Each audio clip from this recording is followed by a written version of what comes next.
introduction of the timeline feature, you can very easily just go onto someone's page and find out anything about them. For example, Craig, you had a family reunion at Yellowstone National Park in July 2010, and you saw The Hobbit on January 1st, 2013. Yeah. We found that out by going on your Facebook. Caitlin, your birthday is December 14th. You had a cat named Tiara who turned 6 months old in December 2007. You were in the hospital for a bit in 2009. Later posted 2017 when you broke your back. And then in 2009. And then you went to Lake Louise in February of 2009. And you can basically find out anything you want depending on how much these people are posting on Facebook. And it's really creepy because if any of this was brought up in a normal conversation, you'd be weirded out.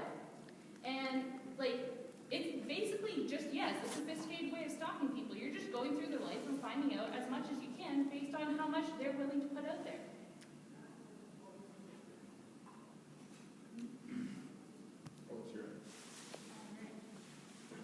All right, so 47% of American adults use social networking sites like Facebook, MySpace, Twitter, LinkedIn, and Classmates. The only disadvantage of social networking sites is that most people do not know how to network effectively and take precautions to protect themselves. Privacy settings, things like that. The social networking sites, they promote interaction with friends and family. They offer educational support. They facilitate social and political change, and they spread useful information rapidly. Okay. And go ahead for your 4 opening statements. All right. Our first opening statement is that we are more likely to search someone on Facebook to find information about them than we are to have an awkward conversation. Typing someone's name into a keyboard is less effort than talking to them face to face. It has made many people socially awkward, and there are people that you know on Facebook that you never talk to in real life. So the only reason we have them there is to stalk. And there's, according to Pew's research, the average number of Facebook friends for people aged 18 to 29 is over 300. But the thing is, there's a scientist named Robert Dunbar whose research has shown that the average person can only maintain about 150 stable relationships at any given time. So if you can only maintain 150 stable relationships and you have over 300 friends on Facebook, those people you don't necessarily know, you do not know them well, and there's no reason for them to be on your Facebook feed. There's over half of your Facebook feed is used just to creep on people and see what they're doing in their life, and there's no actual use for you to have them there. Another point is that we've always been warned about what we should post online. But if everyone can see our Facebook and they're supposed to be our friends, even with privacy settings, why should we be so careful? The main reason they throw out is because it can affect our career opportunities later in life. But employers go out of their way to research or stalk potential employees as a way to figure out if they're suitable for hiring. There's no difference between an employer going through all your photos back to when you first joined Facebook or an ex-boyfriend or girlfriend doing the exact same thing. And then we went and looked at different Facebook groups. There's one group called I'm Not a Stalker, I'm Just Such a Good Facebooker.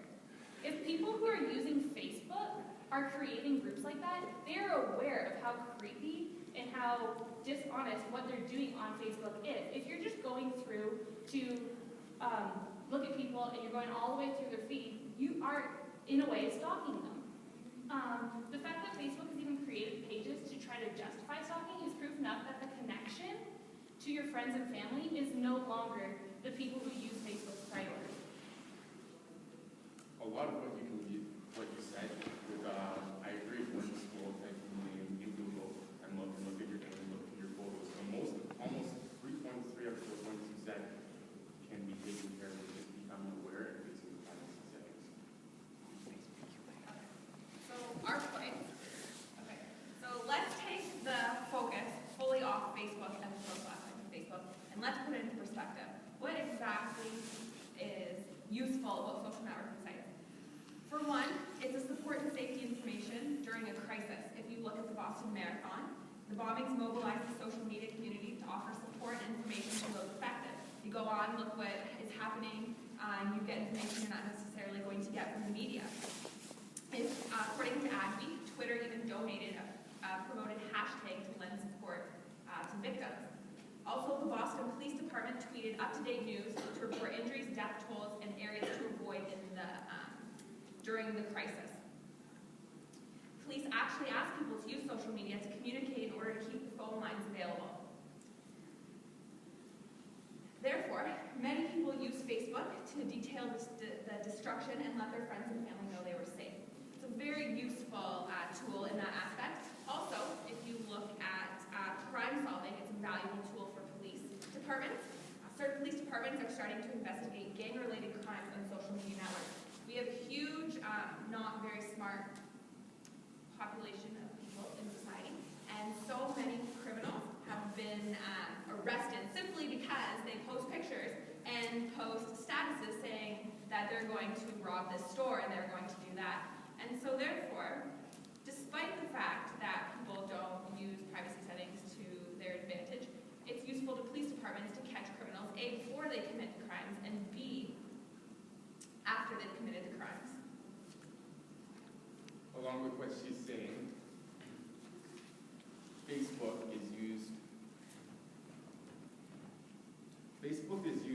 Facebook and social networking. You were talking about friends and how these friends don't really know each other. Social networking is exactly what it is. It is social networking. It's a social networking site where you're able to meet and network with other people. Billions of people now use Facebook around the world. And do you have Facebook? Yeah? Yes? Everybody here has Facebook? Does anybody consider themselves a sophisticated stalker? Okay. I'm just making sure. But yeah, but of course there will be stalkers. The world is full of all kinds of people, and there's some bad people. That's just statistically, that's the way it is. So we have to learn to use those privacy settings or become aware that those people are out there and learn how to protect themselves. The stalkers themselves probably know how they stalk people because the type of people they can Google or in Facebook. And what's the next? Guys, did your 4 rebuttals? Okay, now you have your minutes where you prepare for your open debate. 5 minutes, but it's okay. Timer's going. Thank you.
Okay, that's the 1 minute. Now it's time for open debate. Melissa has her hand up to kick things off for the 5 minutes. Alright. Go ahead. So you mentioned the Boston Marathon and how social media was really helpful during that point in time, but were you also aware that there was a whole bunch of false information posted on Twitter during the Boston Marathon that led to a person who they decided that he was the person who bombed them because there was a description, and he ended up killing himself later because there was all these things on social media and everyone was attacking him and his family? Caitlin? Okay, yes, sure, that makes sense. But at the same time, A, we need to be critical thinkers. You can't believe everything even the media portrays or everything you read on social media. You know, that's our roles as citizens to think critically about what is being relayed to us. But the most important thing is that you're able to, you know, look and see what areas you're not supposed to go into and things like that, not necessarily to cause a huge, upheaval. And we're talking about sophisticated stalking, not just communication and such social networking. And nothing to do with all. Cool. But during the Boston bombings, when the police found out who the guy was, all over mass media, it was if if you see this guy, if you do anything with this guy, people are going out of the way trying to find the guy because of the information that was It's a released. crime-solving tool. It's a crime-solving tool, but people aren't using it as a crime. People are using it for stalking. People were looking for the one guy because of what they read on Facebook. For the one guy, the law enforcement, was telling everybody to look for that one guy using social It would media. be no different. It was a tool for law enforcement. Go ahead. It would be no different than if like a news, CNN put someone's picture on there and said this is a guy over there. It's going to cause the exact same reaction. So you can't say like social. It's just social networking that's bad. It's the way that people just take information, grab onto it, and react instead of think. And he was not being stalked. He was being chased. There's a difference. Yeah, but people on social networking were putting his description on there. They were trying to find him. Like, I understand. That's a good example. I didn't say stalking doesn't have to be just that. It's not just a sophisticated way of stalking people. It's used more for good than it is for bad. Okay, just keep on going. Yeah. I'll rein you in if it gets out of control. Okay. Yeah, so I'd like to get back to more the advantages of social networking opposed to Boston bombing and people face your social friends and stuff like that. Even if you look at the protests in Brazil that happened, what was happening is they're using social media to draw attention to for the world to see what was happening, and it was actually creating change. Because it connects people so rapidly, it creates change almost in a more instantaneous way than we have ever seen before. Yes, there are useful aspects to it. We're not denying that there are useful aspects. We're saying, like, for example, how many friends do you have on Facebook that you talk to on a weekly basis? Well, I don't really go on Facebook that often, not really. How many of your friends on Facebook do you talk to often on Facebook? How often do you use Facebook as a social tool to talk to people? I don't. See, No, that's the point. No, listen, how many people, I have, mostly it's just family on my Facebook. And me not talking to those people are like, it's the same thing as how many people are on your phone that you haven't contacted in a while. It's just a contact and it's there. Yeah, but the difference between someone being on your phone and not contacting them in a while and them being on your Facebook is you can scroll through your Facebook and find out everything they're doing that they decide to post about. And on your phone, it's just a contact in your phone. They decided to post about it, so it must be okay for people looking at their stuff. I think it's the way we use social media. Like, I think first of all, we use social media to look, I just got my hair done. Like, oh, my nails. Like, oh, just creep people. But I think if we use social networking sites effectively, it can be a very useful tool. I think there's two different, you can look at it two different ways. With people who revolve their entire life on their status updates and figuring out what someone they met 10 years ago are doing and things like that. But there's just way more advantages to social networking than disadvantages. Yeah, there's effective uses, but the majority of people aren't using it effectively. For example, in the last class when I think it was Renata's group went up and she said the first thing she did when she met Corella was go and creep his Instagram. And that's weird. Like, yeah, we're gonna see each other every day, but it's weird that the first thing you do when you meet a new person is just go find them on Instagram or Facebook and just try to find out everything you can about them. No, it's not weird because those people put that information out there knowing that the public will be looking at those things. A lot of people want likes and friend requests from people like that. That's why that information's out there. Okay, And that's when Facebook oppression comes in. all right. Well, if you don't want It's people time to for a know closing about it, then statement. don't post it on social That's the end of the networking open sites. debate.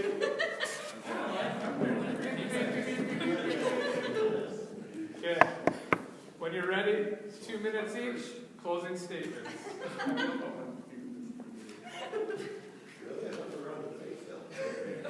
Go ahead. All right.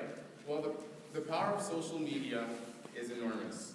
For example, just like we learned in class, Arab Springs is a great example of the power of social media, and that had nothing to do with stalking. The good completely outweighs the bad, and the bad really isn't that bad. Looking at other people's Facebook profiles, is that really a bad thing if you're looking at someone's profile? No. And if that person didn't want to be stalked and really cared, they'd set their privacy settings different.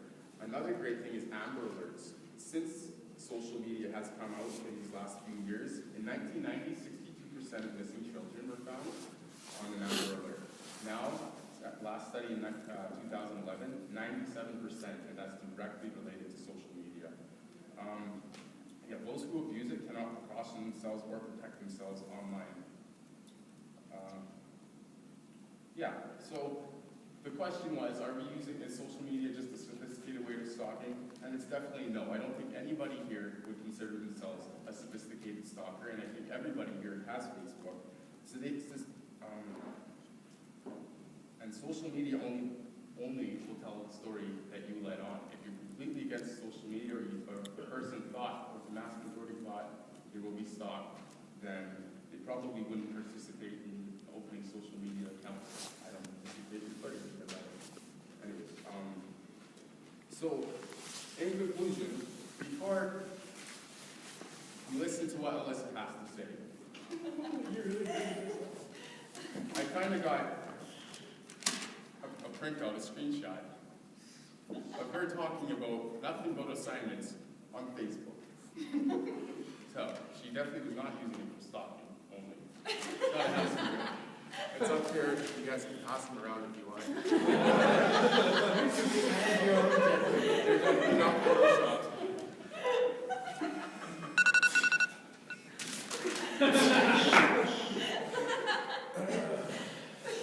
Moving on to closing statements for the other side. So while Facebook started out as a good idea, in theory, many people have misused it and has become more of a way to check out on ex-boyfriends, girlfriends, friends, or whoever.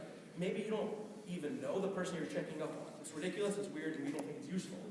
Now, because Craig mentioned Alyssa, I feel like I should mention what I woke up to this morning on my phone. You see, I recently added Craig on Facebook, and this morning I wake up with likes on photos that were posted months ago. So my question to him is, how would he like those photos if he didn't directly search me and stalk me? In his defense, we put those on there. I didn't put those up, other people put those up. Can I also just add, I'm sorry I'm a nice person and I answered your questions about your assignments. That is all. That is all. Great.